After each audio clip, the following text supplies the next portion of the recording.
말씀을 전하고자 합니다.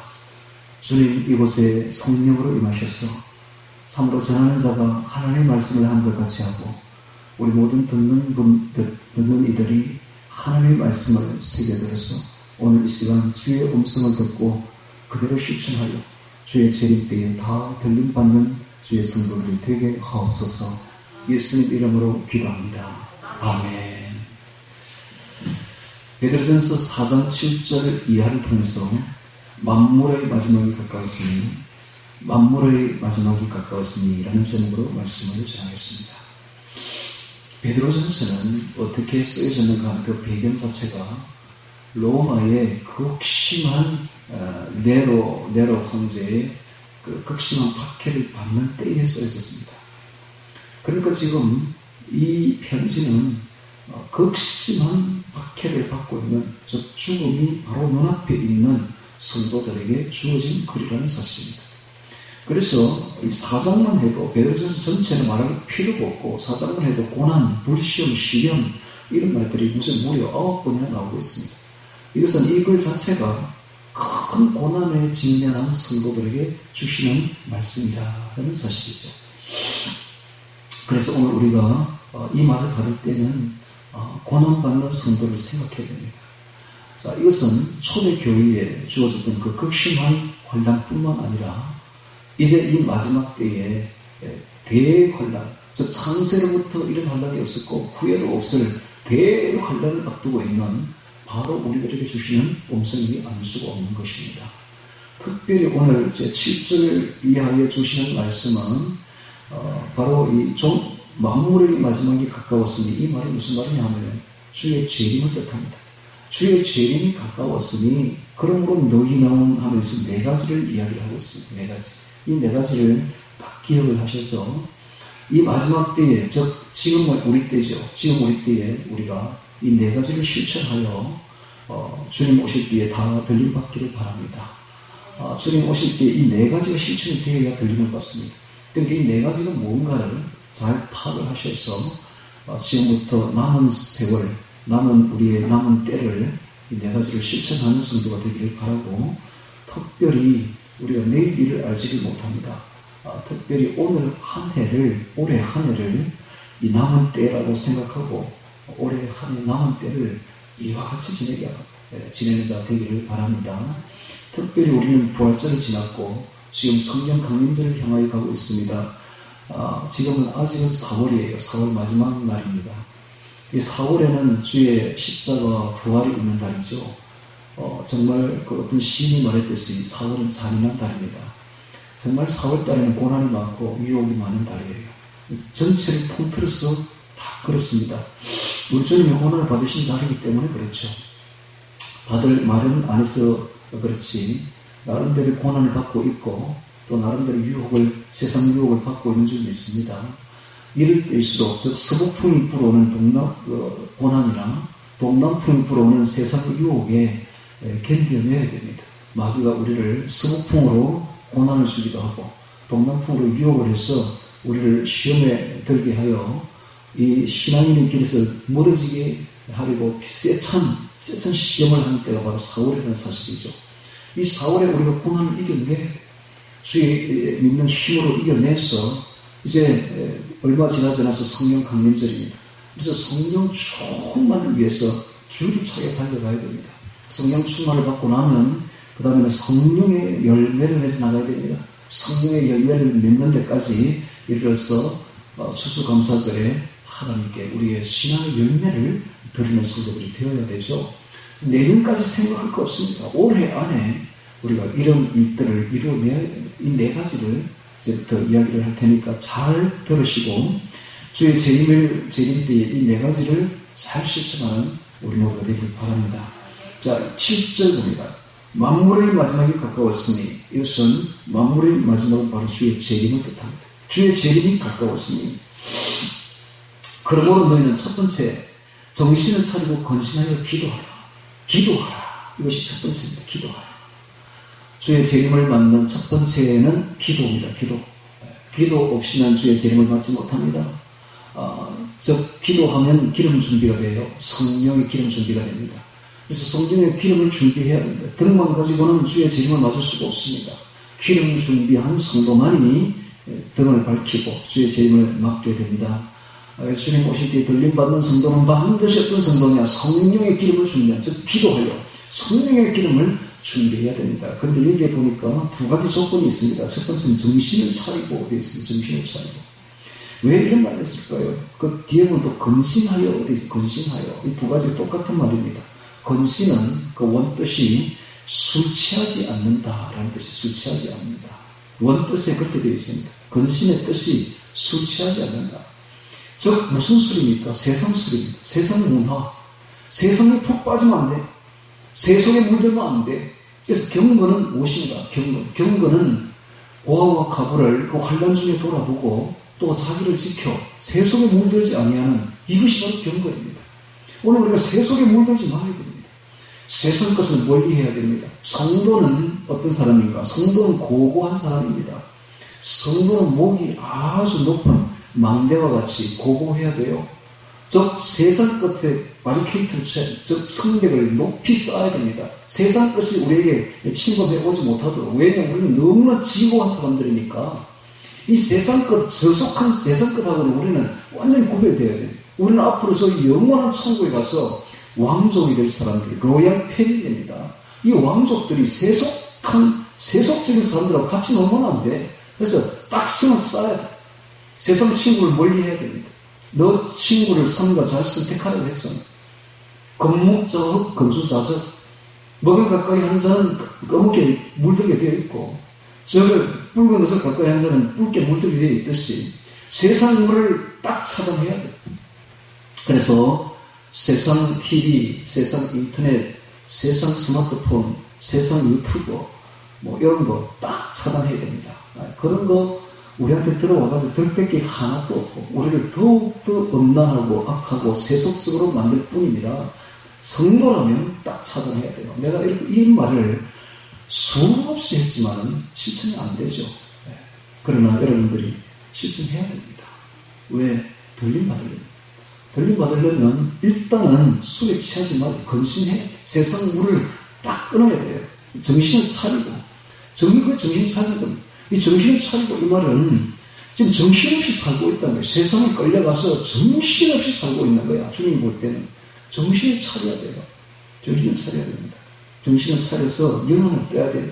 정신을 차리고 이 말은 영의 눈을 떠라 이 말입니다. 지금 영의 눈이 감겼어 완전히. 세상에 푹 빠져가지고 영안이 그냥 완전히 감긴 채로 끌려가고 있는 거예요. 그래서 오늘 우리가 첫 번째로 해야 될 일은 세상 술을 끊어야 됩니다. 즉 세상 문화를 끊어야 됩니다. 젊은이 같으면 세상의 게임을 끊어야 돼요. 전자 게임에 푹 빠져가지고 요즘 아이들 특징이 그런 그 전자 게임 한다고 집에 보면 큰 안락한 의자를 사. 책상이 아주 커. 거기다가 컴퓨터를 쫙 정렬해놓고 꼭 딱 앉아가지고 누워가지고 눕듯이 앉아가지고 그놈만 하고 있는 거예요. 밤새도록 하고 있는 거예요. 밖에 나오질 않습니다. 그러니까는 운동을 안 하니까 운동할 때 살이 막 찌는 거예요. 이게 오늘날 아이들이 밤에 먹는 거 먹어야 되니까 밤에 많이 먹고 운동 안 하니까 살이 찌지. 전부 다 애들이 좀 비만이 다 돼가지고 왜 그렇습니까? 오늘날 세상 문화가 그렇다. 옛날에 우리 자랄 때는 그런 게 없어서가지고 밖에 나가서 막 뛰어놀았기 때문에 비만 찾아볼 수가 없었는데 오늘날은 대부분 애들 다 비만이 나거든요. 왜 그렇습니까? 세상 물에 푹 빠져 있는 거지. 건신하여 정신을 차리고 건신하여 기도하라. 그렇게 살면 들림받지 못합니다. 지금부터 하는 말은 제가 하는 말이 아닙니다. 지금 정신한 목사가 하는 말이 아니에요. 예수님이 지금 저를 통해서 지금 말을 하고 있습니다. 마지막으로 딱 이야기하는데 정신을 차리고 건신하여 기도하라 라고 말하고 있지 않습니까? 주님께 재림이 지금 아주 가까이 왔어요. 그러니까 이 말씀대로 해야 돼요. 이게 첫 번째입니다. 근데 첫 번째지만 이게 제일 중요해요. 그래서 잠언 4장 23절에도 하시는 말씀이 무릇 지킬 만한 모든 것보다 더욱 너의 마음을 지키라.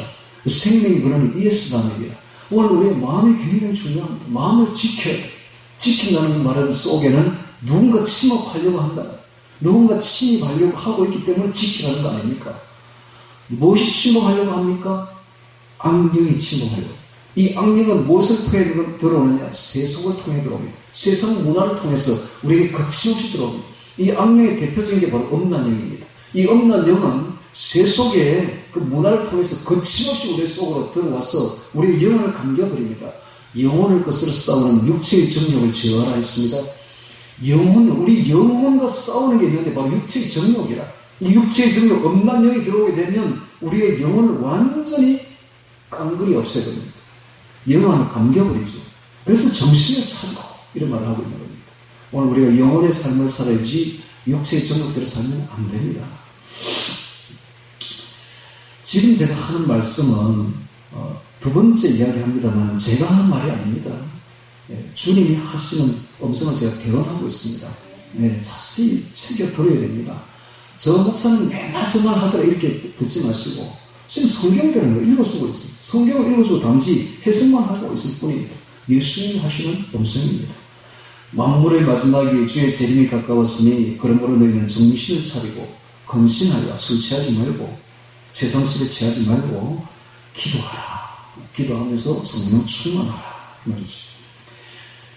두 번째입니다. 이게 첫 번째고 주의 재림을 맞는 두 번째는 무엇보다도 열심으로 서로 사랑할지니 사랑은 흑한 죄를 덮느니라. 흑한 죄를 덮느니라. 사랑은 다 덮습니다. 사랑으로 못 덮을 허물이 없는 거예요. 사랑은 허물과 죄의 투성입니다. 사랑을 자세히 보면 그 속에는 허물과 죄밖에 안 보여요. 그래서 그걸 허물과 죄를 보고 미워하면 구원받지 못해요. 들림받지 못합니다. 그래서 사랑으로 덮으면 다 덮여져요. 왜 그런가 하면 허물과 죄밖에 없는 우리들이지만 주님이 우리를 사랑하셔서 우리를 구원해 주셨습니다. 그럼 주님이 사랑한 그 사람을 우리가 판단하면 안 되는 거예요. 우리가 정죄해서도 안 되고 우리가 미워해서도 안 됩니다. 주님이 사랑한 그 사람 우리가 감히 우리가 어떻게 판단하겠습니까? 우리가 어떻게 정죄하겠습니까? 우리가 어떻게 미워할 수가 있겠습니까? 절대로 미워해서는 안 됩니다. 미워하면 구원받지, 우리가 도리어 들림받지 못합니다. 들림받으려면 주님이 사랑한 그 사람을 사랑으로 덮으면 됩니다. 여러분, 사랑으로 덮지 못할 죄는 없으며 사랑으로 덮지 못할 허물은 없는 것입니다. 할렐루야. 사랑으로 덮으면 되는 거예요. 미주와 고주와 따지고 들면은 아니 털어가 먼지 안 나는 사람이 어디 있습니까? 다 죄인들 그 속에 들어가면 다 허물투성이지. 덮으면 돼요. 사랑으로 덮어야 될 거죠. 그러니까 미워하면 들림받지 못하고 사랑하면 들림받습니다. 할렐루야. 그래서 오늘 우리가 따지는 그런 사람이 되지 마시고 덮는 사랑의 사람이 되기를 바랍니다. 이 두 번째입니다. 두 번째. 이런 사람이 되어야 들림받는다. 들림받는다. 세 번째. 들림받기 위해서는 세 번째. 9절에 있습니다. 서로 대접하기를 원망 없이 하고 되어 있습니다. 대접이 나오고 있습니다. 대접. 원망하면 안 됩니다. 원망 없이 하고 되어 있죠. 남을 원망하면 들림받지 못합니다. 이 대접이 나오는데 이 대접은 바로 사랑의 실천입니다. 사랑의 행함이죠. 사랑의 행함, 사랑의 결과, 사랑의 실천이 뭘로 나타나느냐? 대접으로 나타납니다. 대접으로. 그래서 손님 접게 하는 것이 굉장히 중요한 덕목입니다. 이게. 그래서 너희가 대접을 받고자 한 대로 남을 대접하고 라고 되어 있죠. 우리가 남을 대접할 때는 내가 가서 대접을 받고 싶은 대로 그대로 대접해 주면 됩니다. 그대로. 그게 바로 선지자의 율법입니다. 율법이 선지자입니다. 우리가 대접을 받고 싶은 대로 최선을 다해서 대접하되 단 사랑의 마음으로 대접해야 됩니다. 사랑의 마음으로 대접해야 되지 그 원망의 마음으로 대접한다든지 인색한 마음으로 대접하면 대접 안 하는 것만 못합니다. 우리가 기쁜 마음으로 단 마음으로 정말 주를 대접하듯이 사람을 대접해야 됩니다. 여러분 그 마태복음 25장에 그런 말이 있지 않습니까? 내가 줄일 때에 너희가 먹을 것을 주었고 내가 목마를 때 너희가 마시게 하였고 내가 나그네 때 있을 때 너희가 영접하였고 벗었을 때에 옷을 입혔고 병들었을 때에 돌아보았고 옥에 갔었을 때 와서 보았느니라 하니 어인들이 대답하여 가로되 주여 어느 때에 우리가 주의 주신 것을 보고 공개하였으며 어느 때에 주의 목마르신 것을 보고 마시게 하였나이까.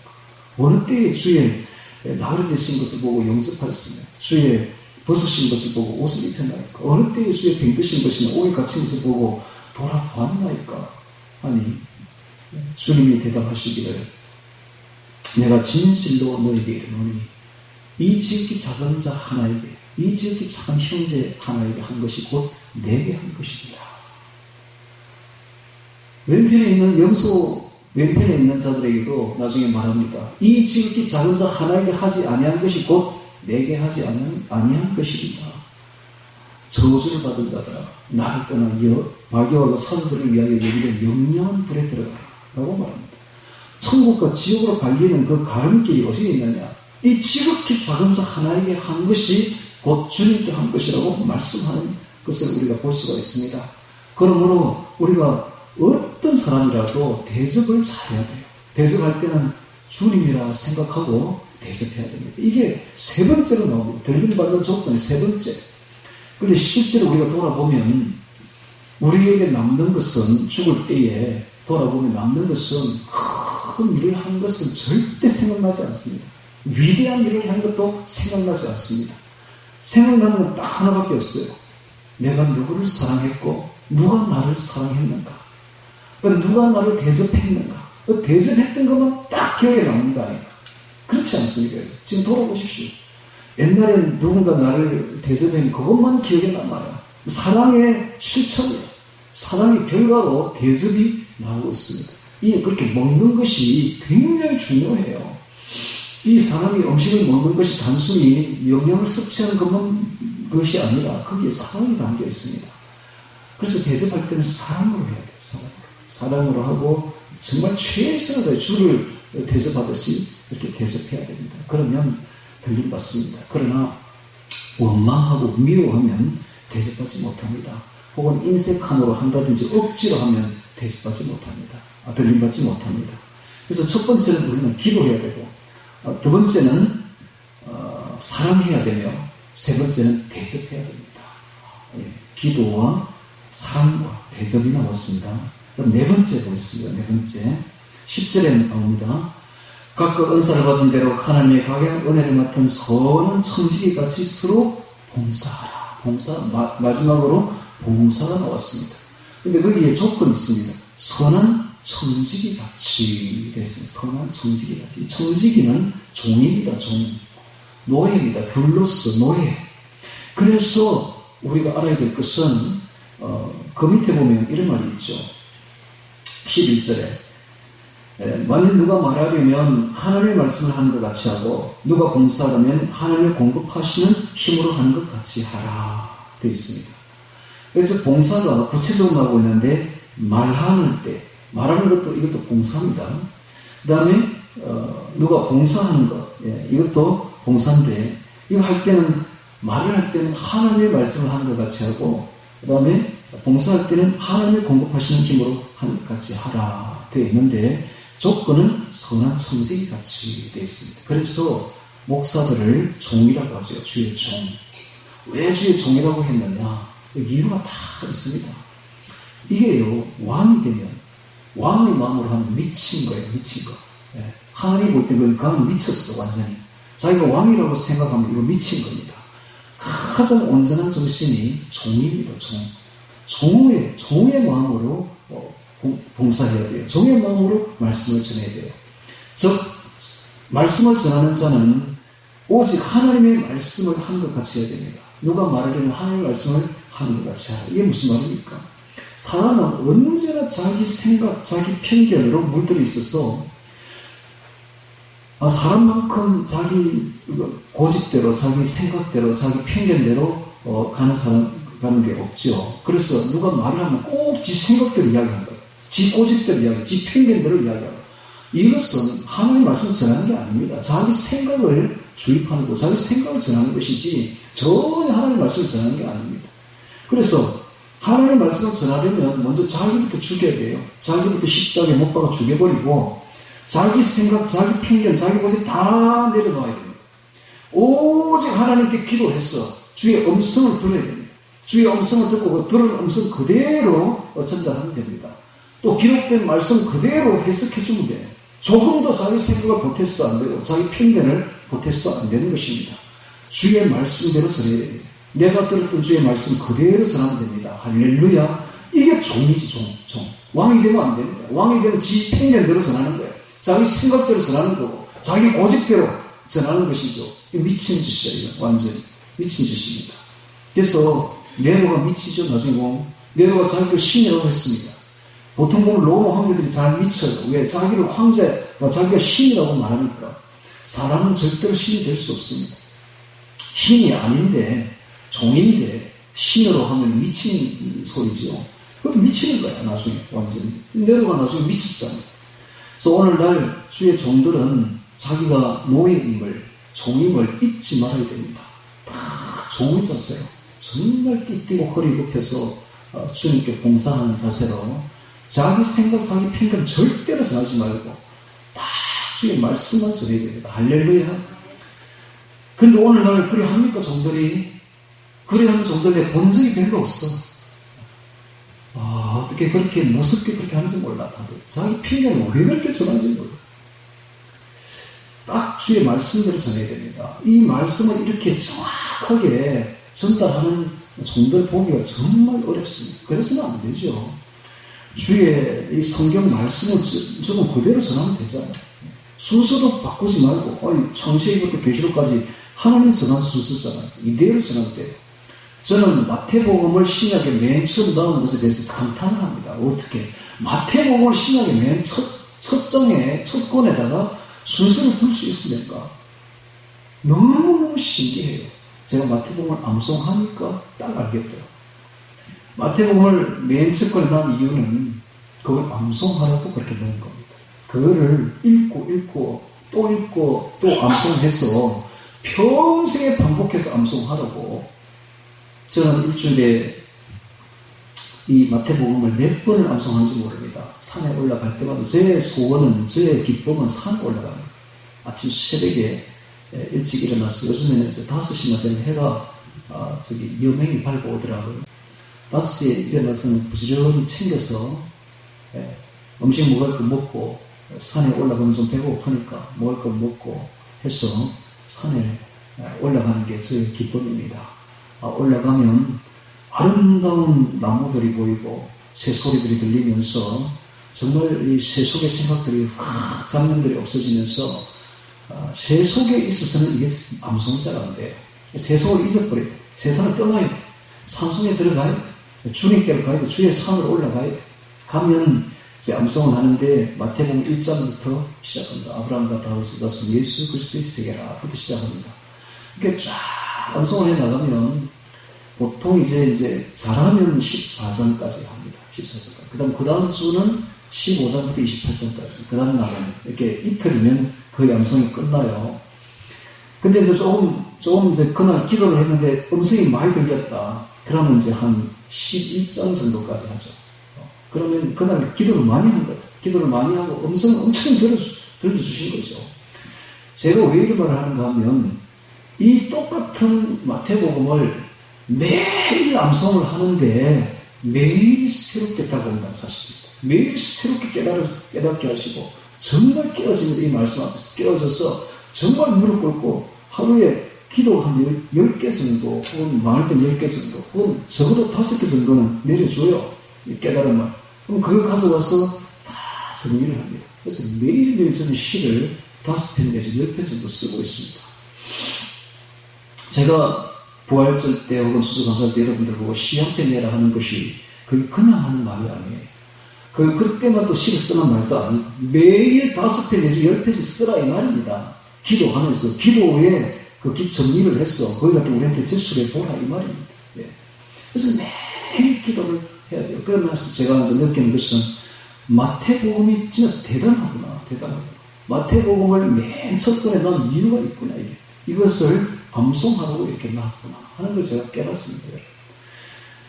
이게 바로 복음이죠. 그래서 마태복음이라고 하잖아요. 복음. 복음은 우리를 완전히 구원시키는 말씀들 아닙니까?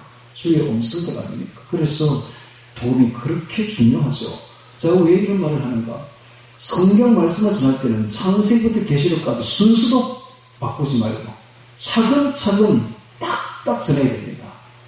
학교 선생님들 보십시오. 아이들에게 산수를 가르칠 때 오늘은 1장, 내일 그 다음에는 2장, 3장 이렇게 하죠. 어느 미치는 선생님이 오늘은 1장 했던, 내일 28장 했던, 그 다음날 3장 했던, 그 다음 25장 했던. 애들 미쳤거든요. 무슨 말인지 밑도 끝도 없는 이야기야 이거는. 그런데 오늘 목사들이 어떻게 합니까? 말씀을 전할 때 오늘은 창세기, 저녁에는 마태복음, 계시록 갔다가 저리 갔다, 이리 갔다, 저리 갔다. 무슨 말인지 밑도 끝도 없는 이야기를 그것도 그대로 또 전하지도 않아. 한 줄만 딱 읽고는 자기 이야기는 냅다 하다가 온 세계 경제 정치 이야기 다 하다가 그리고 결국 돌아오지도 않고 맞춰버리네. 이게 뭡니까? 이건 주의 종이 아니에요. 왕이지. 이건 왕이야, 왕. 자기가 하나님이야. 자기가 말을 전하는 거야. 자기 평경, 자기 생각을 전하는 것이죠. 이건 절대로 주의 종이 아닙니다. 제가 좀 심합니까? 아니요. 제가 뼈에 사무친 말입니다. 제가 30년을 평신도 생활을 하면서 정말 뼈에 사무친 말이에요. 도대체 주의 종들이 뭐야, 이게? 이게 주의 종들인가, 이게? 제가 예수님을 믿고 난 뒤에 정말로 처음으로 고민했던 게 하나 있습니다. 예수님을 진짜 만났어. 예수님을 만나버렸어. 만나고 난 뒤에 고민이 뭐가, 어느 교회를 가야 되지, 내가 진짜 갈 교회가 없는 거야. 내가 어디를 가야 되나? 내가 교회를 가긴 가야 되는데, 내가 어디 가야 되나, 도대체? 목사들이 미쳤어요. 목사들이 미쳤어. 완전히 미쳤어요. 가서 예배를 드릴 교회가 없더라고. 내가 온전히 마음을 쏟아놓고 거기에 봉사를 하고 싶은 교회가 보이지가 않는 거예요. 그렇지만은 교회를 다녀야 되잖아. 예수를 믿었으니까.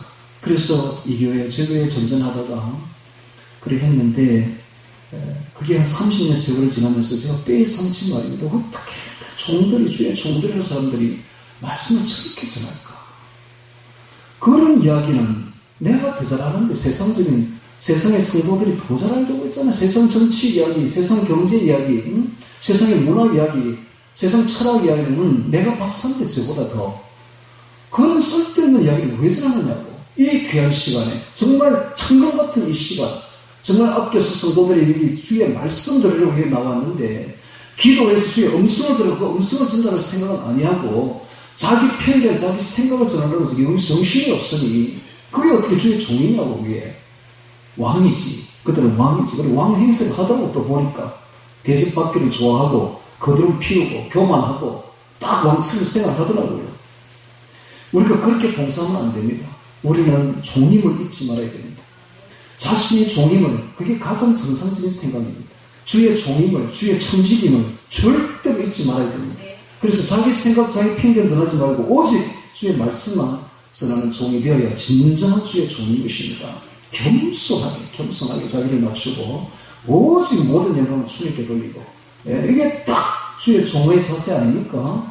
순서도 바꾸지 말아야 돼요. 오늘 1장에서 내일 2장하고 순서도 대단히 중요합니다. 딱 성경 순서대로 그렇게 주의 말씀을 전해야 돼요. 그래야 알아들을 거 아닙니까? 밑도 끝도 있는 이야기 될 거 아닙니까? 성도들이 정확하게 알아들을 거 아닙니까? 저는 우리 교회 다니는 성도들의 수준이 굉장히 높다고 생각합니다. 왜냐하면 잘 배웠으니까. 네.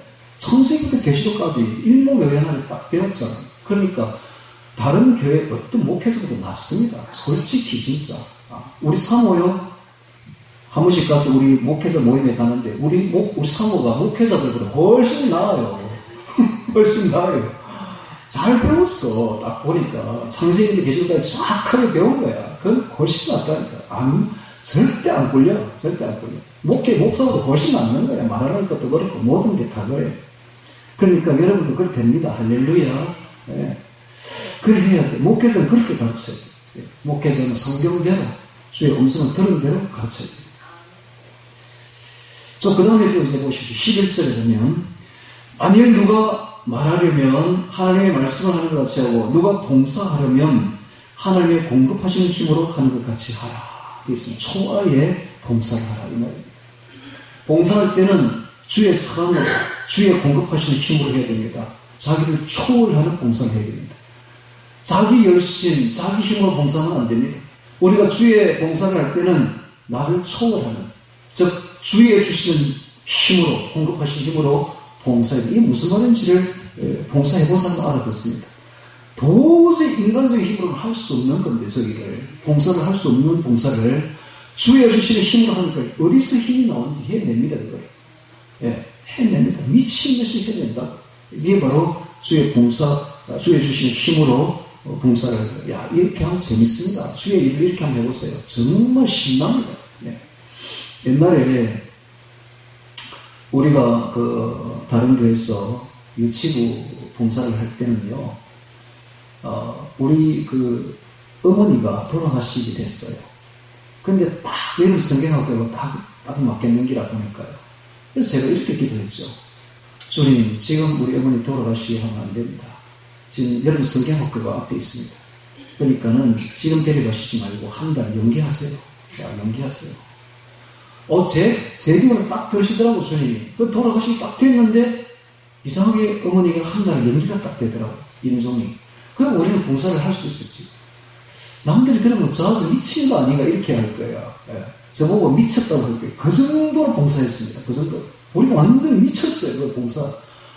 제가요, 그 아이들 물놀이 데리고 가가지고 얼마나 자기를 돌보지 않고 뛰었든지 나중에 오니까 제 엄지 발톱이 빠져있더라고요. 이렇게 들려있더라고요. 물놀이 하면서 애들 거기에 신경 쓴다고 제 몸을 돌보지 않는가. 이거 자기를 초월한 봉사. 하나님이 주시는 공급하시는 힘으로 하는 봉사. 이게 무슨 말인지 해본 사람 안 돼요. 이게 재밌습니다. 신납니다, 진짜. 예. 이렇게 봉사해야 돼요. 하나님이 공급하시는 힘으로 하는 걸 같이 하라. 이게 억지로 하는 게 아니죠. 하기 싫어서 억지로 하는 봉사가 아니라 정말 기뻐서 즐거워서 하는 봉사 아닙니까? 이는 봉사에 예수 그리스도로 말미암아 하나님이 영광을 받으시게 하려 하느니, 즉 자기가 왕이 되면 안 된다는 거예요. 하나님이 영광을 받으셔야 돼요. 우리는 그저 종으로서, 청지기로서 봉사해야 됩니다. 할렐루야. 모든 영광을 하나님께 돌려야 됩니다. 그래서 이런 말을 합니다. 이는 범사에 예수 그리스도로 말미암아 하나님이 영광을 받으시게 하려 함이니, 하나님에게 영광과 권능이 세세에 뭉토록 있느니라. 아멘. 이게 진정한 봉사입니다. 자기가 왕이 되면 안 됩니다. 자기가 영광을 받으면 안 됩니다. 조금도 받았으면 안 돼요. 우리는 그저 종으로서, 청지기로서 저 하나님께 봉사해야 되지, 하나님이 오직 영광을 받으시도록 해야만 되는 것입니다. 네 가지가 나왔습니다. 자, 첫 번째, 들림받기 위해서는 정신을 차리고 건신하게 기도해야 됩니다. 두 번째는 무엇보다도 열심으로 서로 사랑해야 됩니다. 그 다음에 세 번째는 대습해야 됩니다. 원망하지 말고 대습해야 됩니다.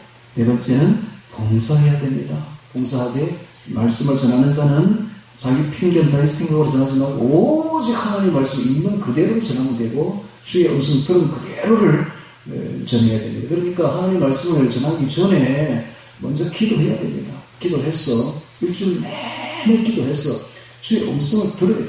그래야 전할 것이 있지. 주의 음성을 듣지 못하면 이 강단에 올라오면 안 됩니다. 딱 들어야 올라와요. 들어서 이 강단에 올라와야 되지. 듣지 않고 올라와서 자기 생각, 자기 편견, 자기 고집대로 전하면 큰일 납니다. 이 강단이 무서운 곳입니다. 여기서는 절대 자기 말하면 안 됩니다. 세상 철학을 해서도 안 되고, 절을 전해서도 안 되고, 세상 정치, 종교 이야기해서도 안 되고, 문화 이야기해서도 안 됩니다. 여기서는 오직 주의 말씀만 전해야 되고, 주의 음성 들은 것만 전해야 됩니다. 할렐루야. 우리 성도들 그거 들으려고 온다, 이 말이야. 그거 들으려고. 여기 예배 들으려고 해서 뭐 하려고 옵니까? 주의 음성 들으려고 오는 거지. 할렐루야. 그렇지 않습니까? 목사의 편견 들으려고 옵니까? 아니다, 이 말이야. 목사 직업 뭔데? 오직 주의 음성을 들으려고 온다. 자, 이제 12절 봅니다. 사랑하는 자들아, 너희를 시련하려고 오는 불시험을, 자, 당시의 네로 황제의 극심한 박해를 생각해 보십시오. 불시험이라고 했습니다. 너희를 시련하려고 오는 불시험을 이상한 일 당하는 같이 이상히 여기지 말고. 왜 이상히 여기지 말라고 했을까요? 당시에도 오늘날과 같이 성도들이 예수 믿으면 복 받는 줄로만 알았어요. 교회에서 그렇게 말하잖아요. 예수 믿으면 복 받습니다. 복 받는다. 잘 되고 잘 된다. 복 준다. 번영신학 기복주의. 자, 이렇게만 들었는데 복은 고사하고 지금 목숨이 지금 달아날 판이다. 재산 다 뺏기고 지금 재산 다 뺏기고 도저히 살 수가 없고 그것도 이제는 목숨까지 내놓으라고 하네. 이게 어떻게 예수 믿는 결과냐고 이상하게 생각하는 거야. 이상하게. 왜냐면 교회에서 그렇게 가르치니까. 그래서 오늘날 교회 특징이 뭐냐? 오늘날 교회 설교단에서 나오는 특징은 두 가지를 요약되는데, 첫째는 복입니다. 유익을 줘야 돼, 성도에게. 복을 전합니다. 두 번째는 재미있게 해야 돼. 저처럼 재미없게 하면 안 돼. 재미있게 하려면 웃겨야 돼, 웃겨. 그래서 웃음 치료라는 말이 나오고, 어떻게 하든 목사들이 성도를 청중을 웃기려고 웃음 교육을 받습니다. 교육하는 데도 있어.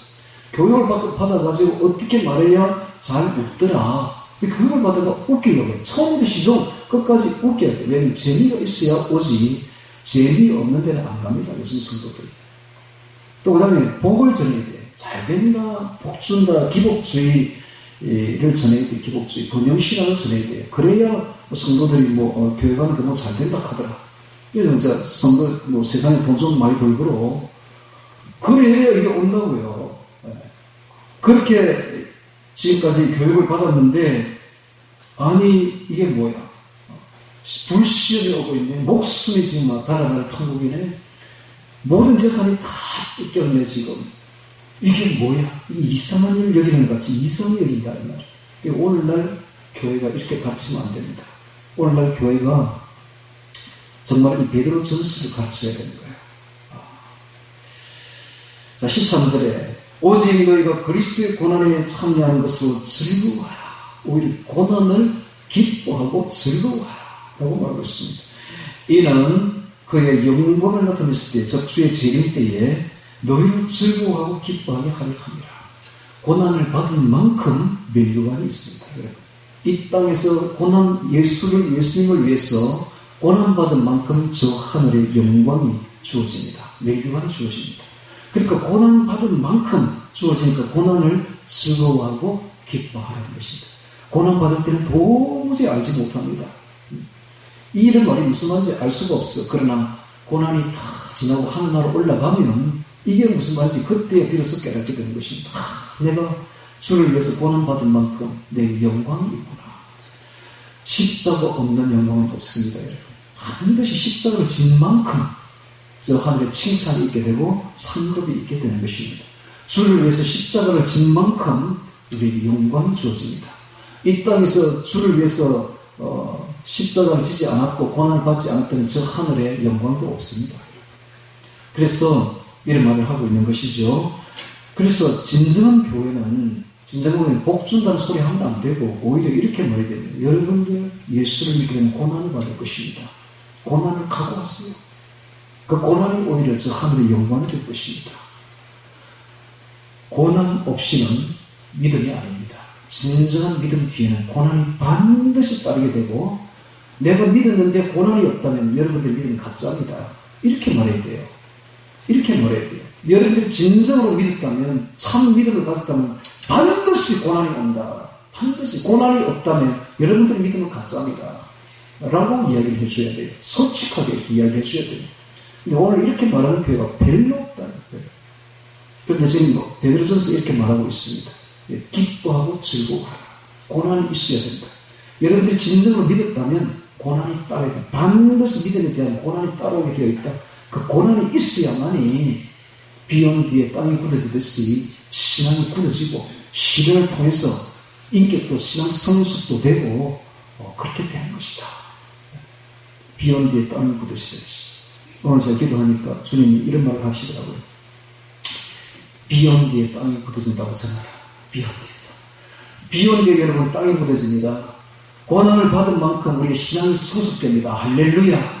세상 유혹을 받은 만큼 우리가 더욱더 신앙 성장이 됩니다. 할렐루야. 서북풍이 불어온 만큼, 동남풍이 불어온 만큼 우리의 신앙이 성숙됩니다. 이기면 할렐루야. 이렇게 전하라는 거예요. 이게 내가 하는 말이 아니라 주님이 전하라고 하는 것을 전합니다. 그러니까 여러분들이 세상 유혹을 받더라도, 그래서 그 유혹이 넘어지더라도 슬퍼하지 마시고 절망하지 마시고, 중요한 것은 죄를 짓는 게 중요한 것이며 죄 짓고 나는 뒤가 중요합니다. 회개하고 주님께 돌아가면 됩니다. 할렐루야. 체면 불구하고 그냥 주님께 돌아가면 됩니다. 그러면 주님은 우리를 모든 죄를 씻어주시는 분이요, 우리 죄를 기억치 않는 분입니다. 할렐루야. 돌아가면 됩니다. 돌아가서 다시 시작하면 됩니다. 다시 새롭게 시작하면 됩니다. 아직은 우리가 죽지 않았기 때문에 기회는 언제든지 있는 겁니다. 죽기 전에는 기회가 있습니다. 그러므로 유혹에 넘어질 거라면 혹시 회개하고 주님께 돌아가세요. 할렐루야. 그 체면 차리면, 그런데 체면 차리면 안 됩니다. 체면 불구하고 그냥 들어가면 돼요. 그러면 그런 사람을 주님은 좋아해요. 너무 체면 차리는 사람 주님 싫어합니다. 체면 차리지 마시고 죄를 지었거든 고백하고 다시 회개하면 됩니다. 돌이키면 됩니다. 그래서 새롭게 하면 됩니다. 또 그렇게 하면 재밌는 것은, 그렇게 하면 비 오는 뒤에 땅이 굳어지듯이 더 높은 신앙 경지로 올라갑니다. 할렐루야. 누구나 다 죄를 짓습니다. 죄 없는 사람 없습니다. 다 죄를 짓습니다. 그러나 죄를 짓고 난 뒤에 회개하고 주님께로 돌아가면 더 높은 신앙 경지로 올라간다는 사실이죠. 더 높고 더 고고한 신앙으로 올라갑니다. 이 세상에서 죄가 많고 유혹이 많은 이유가 있습니다. 하나님은 왜 이렇게 죄 많은 세상에 우리를 두었을까? 만약에 죄 없는 세상에 우리가 두었다면 우리는 절대 성장하지 않습니다. 죄를 경험해봐야 돼요. 죄를 느껴봐야 돼요. 유혹을 느껴보고 유혹을 경험해봐야 됩니다. 그러면 그게 얼마나 좋지 않은가를 뼈저리게 느끼게 되고, 주님께로 돌이키게 되는 겁니다. 그리고 다시는 그 죄에 가치를 두지 않고 돌아가지 않는 거예요. 이게 주님의 교육 방법이에요. 교육 방법. 여러분, 우리나라가 예를 들어 이런 거하고 똑같아요. 우리나라가 군부 독재 시대, 옛날에 박정희 군부 독재 시대 때에 얼마나 대학생들이 데모만 했습니까? 군부 독재 물러가라. 군부 독재 물러가라 하면서 얼마나 매일같이 데모하지 않았습니까? 그런데 이제 자기들이 원하는 좌파 세상이 되니까 나라가 거들나게 생겼거든. 나라가 완전히 망하거든. 그러니까는 요즘 20대들이 거의 90%가 다 돌아온 거예요. 우파로 돌아온 거예요. 왜? 좌파를 경험해 보니까 알거든. 그러니까는 그거 알다 교육 말로 하도 되는 게 아니라 실제로 경험하면 시켜봐야 돼. 좌파에 한번 시달려 봐야 돼. 문재인 시절에 한번 가봐야 돼. 그러니까 여러분, 문재인이 얼마나 살인마저 일어나십니까? 그 백신을 통해서 얼마나 많은 사람이 죽었는지 모르고 지금도 죽고 있습니다. 여러분. 지금도 주변에 지금 죽는 대부분의 사람들 다 백신 때문에 죽는데 아무도 몰라 그걸. 이 문재인이 바로 살인마입니다. 살인마. 자, 이걸 한번 경험해봐야 돼요. 딱 하니까 20대 남자애들이 딱 깨닫더라고. 이건 내가 전교조부터 시작해 교육을 많이 받았지만 좌파 교육을 이건 아니구나 해서 다 스스로 돌아온 거예요. 똑같습니다.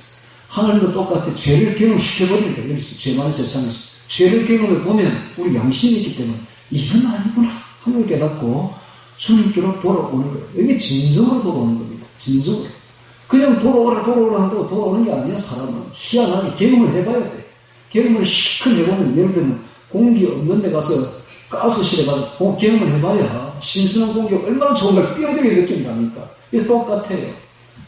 그렇게 오늘 이 참 죄 속에 우리를 두는 이유가 있습니다. 죄를 경험해봐야 주님이, 죄 없는 주님이, 경건한 주님이 얼마나 좋은지 알고 그 고결하신 주님께로 정말 돌아오게 되는 것이죠. 그래서 고난에 참여하는 것을 즐거워하라 라고 말하고 있는 것입니다. 자, 다시 13절 봅니다. 오직 너희가 그리스도의 고난에 참여하는 것으로 즐거워하라. 이는 그의 영광을 나타내실 때에 너희로 즐거워 기뻐하게 하려 함이라. 너희가 그리스도의 이름으로 욕을 받으면 오히려 복 있는 자로다. 영광의 영, 곧 하나님의 성령의 영이 너희 위에 계십니다. 오늘 우리가 예수의 이름으로 욕을 받으면 복이 있습니다. 왜냐하면 우리 위에 성령이 계시기 때문에 그렇습니다. 이 말은 무슨 말입니까? 우리가 예수 믿는다면 세상 사람으로부터 욕 좀 받아야 돼요. 다시 말하면 내가 예수를 믿기는 믿었는데 세상 사람들이 내게 욕을 안 한다? 우리 믿음 가짜입니다. 내가 진짜 백이라면 세상 사람 욕을 하게 되어 있어. 그 받아야 돼. 반드시 오게 되어 있습니다. 자, 15절에 너희 중에 누구든지 살인이나 도적질이나 악행이나 나무 일을 간섭하는 자로 고난받지 말라니요. 죄를 통해서 죄를 짓고 고난받아가지고는 아무런 영광이 없습니다. 여러분, 특별히 나무 일의 간섭이라는 말이 나오고 있습니다. 여러분, 우리가 이 예수 믿는 사람들 중에 나이 좀 들고 장모네, 권사네, 목사네 하는 사람들이 보면 나무 일 간섭 잘해요. 이러면 안 됩니다. 절대 나무 일 간섭하면 그 사람은 하나님이 사랑해서 그 사람을 세웠는데 우리가 그 사람에 대해서 감내라 변내라 간섭할 필요가 없는 거예요. 간섭하지 마세요, 여러분. 다 틀립니다. 하나님이 구원하신 사람들은 다 다양하고 다 틀리다고. 나름대로 개성 있고 특성이 다 있어요. 그걸 존중해야 돼. 존중하고 그걸 간섭할 필요가 없어. 다 내처럼 만들 필요는 없는 거예요. 자기는 잘하는데 나무의 눈에 튀는 티를 자꾸 보려고 하지 말고 자기 눈에 있는 덜보나 뺄 생각을 해야 되지. 간섭하지 마세요, 여러분. 간섭하지 마세요. 이거 굉장히 좋지 않습니다. 간섭하는 시어머니나 간섭하는 그 뒷방 노인들 얼마나 싫습니까? 간섭하면 안 됩니다. 그래서 간섭하는 자로 고난을 받지 말라니와 16절입니다. 만일 그리스도인으로 고난을 받은 자, 우리가 예수 이름으로 고난을 받은 적 부끄러워 말고 도리어 그 이름으로 하나님께 영광을 돌리라. 왜 이런 말을 합니까? 지금 극심한 환난 속에 있기 때문에 예수 믿는다는 그 하나만으로 지금 순교를 당하게 된 때가 되었기 때문에 이런 말을 하고 있는 것입니다.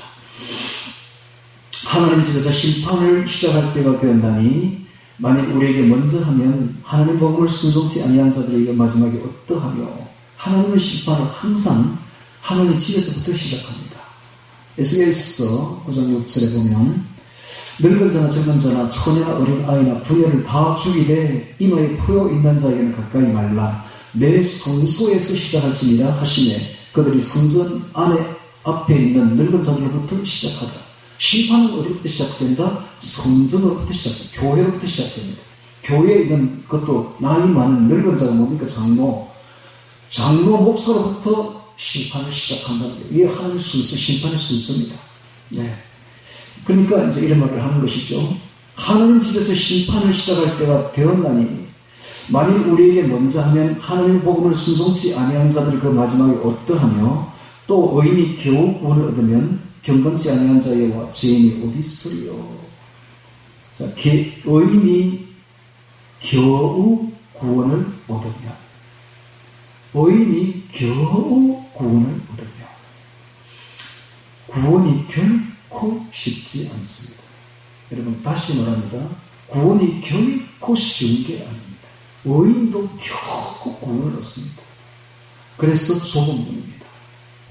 구원은 결코 넓은 문이 아닙니다. 믿습니다 한다고 구원받는 거 절대 아닙니다. 여러분 행함이 따라야 됩니다. 행함. 믿으면은 반드시 선한 열매, 좋은 열매가 맺혀야 됩니다. 그래야만 구원을 받습니다. 그렇지 않고서는 믿습니다만 가지고는 절대 구원 못 받습니다. 믿음으로 절대, 여러분 믿음으로 구원받는 건 확실합니다. 그러나 믿고 난 뒤에는 반드시 선해야 됩니다. 반드시 어려워야 됩니다. 선하고 어렵다고 구원받는 건 아닙니다. 그러나 믿고 난 뒤에는 반드시 선해야 되며 착하게 살아야 되며 반드시 어렵게 살아야 됩니다. 믿음의 열매가 나타나야 됩니다.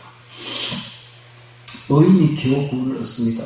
여러분 일반적인 교회에서 말하듯이 여러분 믿기만 하면 구원받습니다. 구원 쉽습니다 하는 말 절대 듣지 마시고 그들은 지옥으로 인도하고 있습니다. 성경은 절대 그렇게 말하지 않습니다. 의인이 겨우 구원을 받는다. 그러므로 두렵고 떨림으로 너희 구원을 이루라. 빌립보서 2장 12절 항상 복종하여 두렵고 떨림으로 너희 구원을 이루라.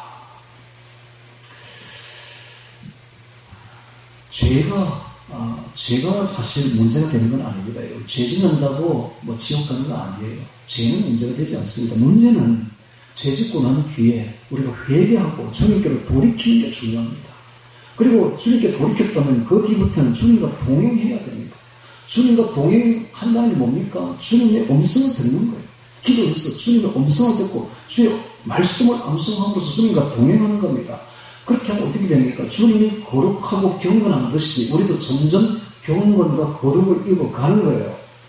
점점 경건과 거룩을 입어가야 됩니다. 즉 세속을 벗어야 됩니다. 세속을 멀리하고 자기를 지켜서 세속에 물들지 않아야 됩니다. 이게 진짜 경건입니다. 이게 오인이죠.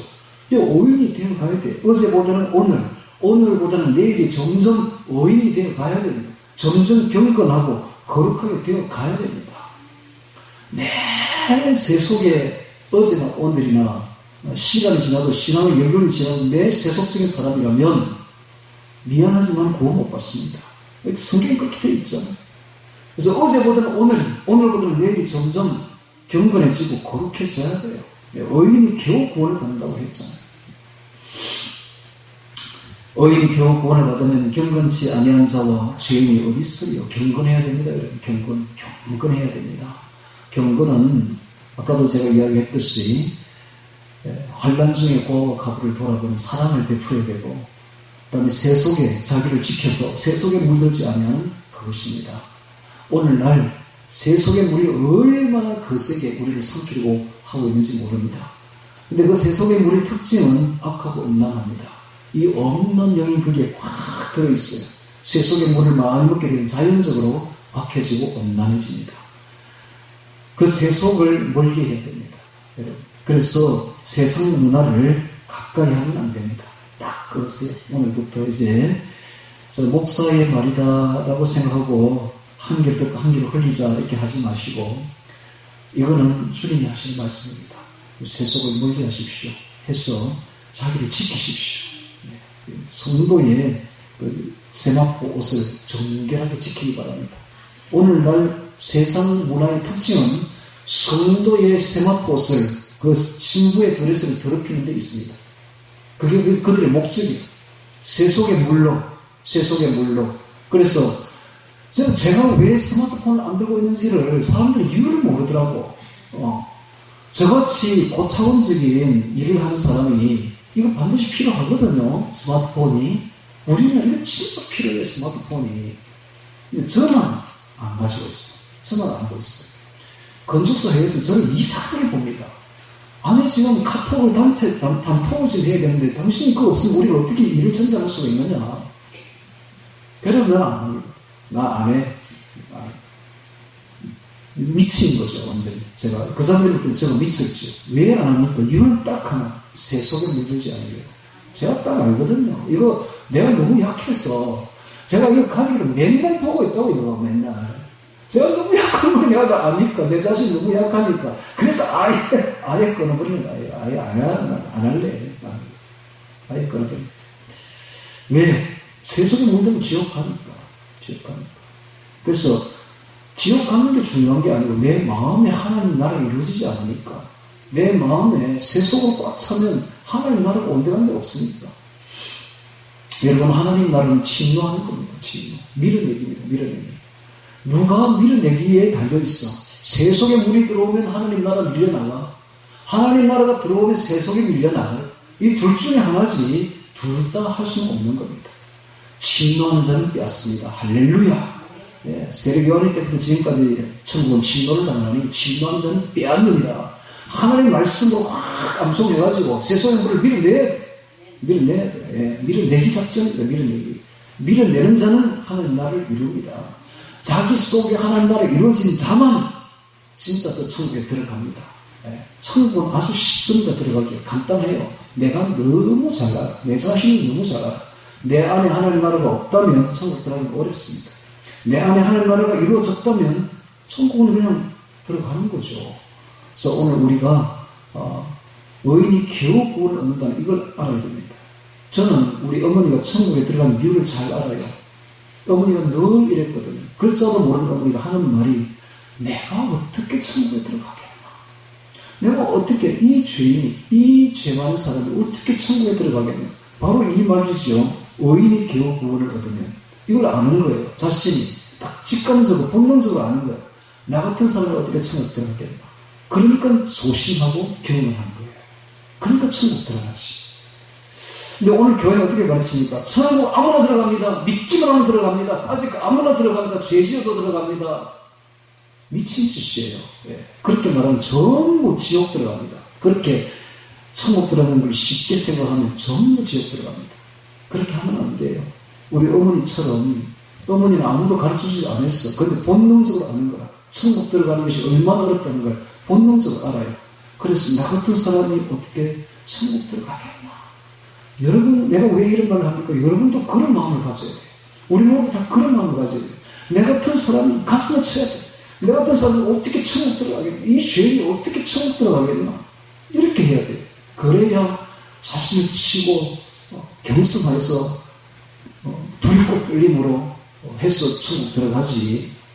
오늘날 신학이 전부 사람들 배려놨어요. 전부 자기는 들어간대 천국에. 온갖 죄를 다 지으면서 온갖 세상 문화를 가지고 세속의 물로 확 들어가 있으면서도 천국 들어간대. 들어가기는 뭘 들어가요? 죽어보면 알지. 저 지옥에 가면 그리스도인들이 수두룩합니다.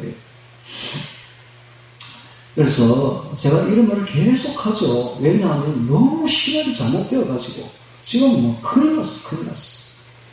이렇게 성경대로 우리 삽시다. 성경대로. 의인이 겨우 구원을 얻으며, 이거 하나만 기억해야 됩니다. 의인이 겨우 구원을 얻으며 두렵고 떨림으로 자기 속에 하나님 나라를 이루어 나가기 바랍니다.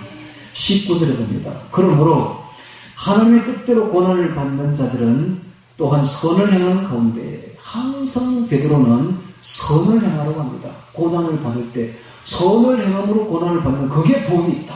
그게 복이 있다. 고난을 받더라도 절대로 악을 행하지 말고, 고난을 받더라도 선을 행하고, 또 선을 행하는 가운데 고난을 받는 것, 그것이 하늘의 상급을 이어진다 라고 말을 합니다. 그렇기 때문에 1세기의 초대교회 성도들이 그 극심한 순교의 고난을 받더라도 절대적으로 악을 행하지 아니하고 선을 행했기 때문에 위대한 거죠. 위대한 거죠. 그래서 그것에 감동되어서 로마가 뒤집어진 거 아닙니까, 여러분? 오늘 우리에게도 주시는 말씀은 그대로입니다. 그러므로 하나님의 뜻대로 고난을 받는 자들은 선을 행하는 가운데 그 영혼을 믿으신 종을 주께 부탁할지어다. 너무 비장합니다. 죽기 직전에 말을 하고 있습니다. 그 영혼을 믿으신 종을 주께 부탁할지어다. 이건 뭡니까? 죽을 때에, 순교 당할 때에 이렇게 기도하는 거예요. 주님, 제 영혼을 부탁합니다. 주님, 제 영혼을 부탁합니다. 이거 마지막 죽을 때 하는 말 아닙니까? 주님, 제 영혼을 주님께 부탁합니다. 자, 모든 우리의 영혼을 주님께 부탁하듯이, 그래서 모든 문제도 마찬가지입니다. 모든 문제의 해결자는 주님입니다. 그래서 주님께 부탁하면 됩니다. 모든 문제의 해결자는 주님이므로 모든 문제의 핵심은 다 주님이 지고 있습니다. 그러므로 주님께 부탁하면 됩니다. 할렐루야. 다른 데 부탁하지 마시고 주님께 부탁하면 됩니다. 주님 중심으로 살기를 바랍니다. 자, 오늘 말씀을 7절부터 19절까지 만물의 마지막에 가까웠으니 라는 제목으로 말씀을 드렸습니다. 주님의 재림이 아주 초입기에 들어가고 있는 것을 여러분들이 느끼지 않습니까? 자, 이럴 때일수록 우리는 세속을 멀리하고 건심하여 술 취하지 말고 정신을 차려서 기도해야 되며, 무엇보다도 열심으로 서로 사랑해야 되며, 대접하기를 왕망 없이 해야 되며, 그리고 선한 청지기같이 봉사해야 됩니다. 말씀을 전하는 자나 봉사하는 자들은 선한 청지기같이 봉사해야 됩니다. 자, 이렇게 하면 하나님이 재림하실 때에, 주님이 재림하실 때에 들림 받습니다. 네 가지를 꼭 기억하셔서 지켜 행하는, 그래서 들림 받는 우리 모두가 되기를 주의 이름으로 축원합니다. 다 같이 오늘 말씀 기억하며 기도드리겠습니다.